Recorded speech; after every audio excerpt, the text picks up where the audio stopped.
Les opérateurs de recharge vont installer beaucoup plus de bornes rapides en France, mais à une condition. Alors, chantage? Qu'est-ce que c'est que ces conditions du coup là? Les opérateurs de bornes de recharge s'unissent pour créer Charge France. Avec cette association, ils veulent structurer l'écosystème de la recharge pour les VE. Ils promettent de gros investissements dans l'Hexagone, s'il y a une stabilité réglementaire. 13 opérateurs ont décidé donc de se joindre et de créer Charge Force.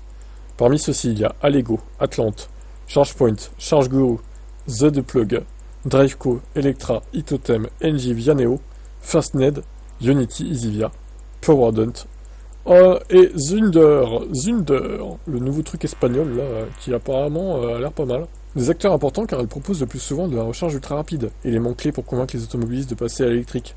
Ce type de recharge facilitant les grands trajets. Ces entreprises ont déjà investi 1 milliard dans l'Hexagone. Elles ne vont pas s'arrêter en si bon chemin, elles comptent investir 3 milliards d'euros de plus d'ici 2028. Pour la charge rapide, les membres de Charge France fixent toutefois une condition.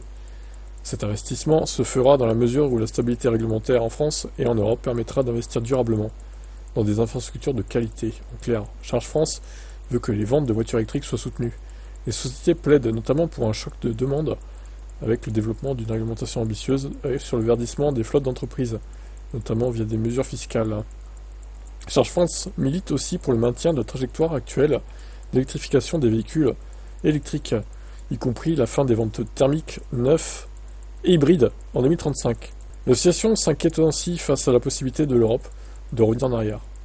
Dans le Figaro, Aurélien Demeaux, président de Charge France, explique: les constructeurs automobiles font entendre leur voix pour demander des aménagements, notamment en ce qui concerne l'interdiction de vente de voitures thermiques neuves après 2035. Nous voulons aussi que notre position soit entendue, alors que nous avons consenti des investissements massifs.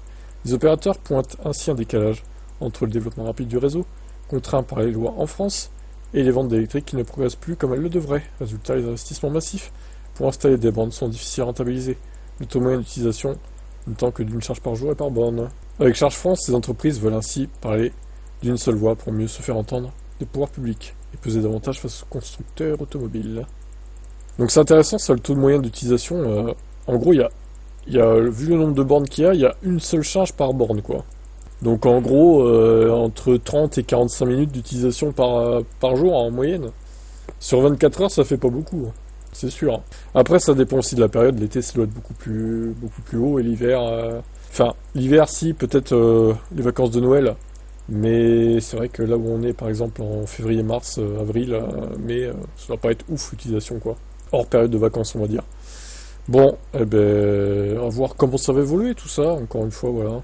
Mais pourquoi les gens n'utilisent pas trop les bornes publiques aussi? Ben parce que c'est trop cher, peut-être. Si le kilowattheure de ces bornes était à 30-35 centimes, peut-être qu'il y aurait plus d'utilisation, mine de rien.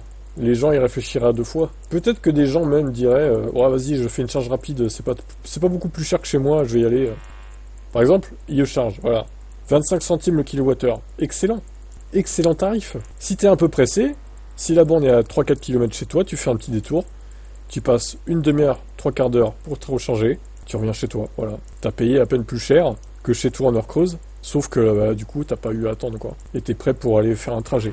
En urgence, par exemple. Voilà. Mais là, quand tu vois des tarifs de 65, 70 centimes, voire 80 centimes par endroit, bon, faut arrêter de se foutre de la gueule du monde aussi, hein. On n'est pas des pigeons, hein. Allez, ciao.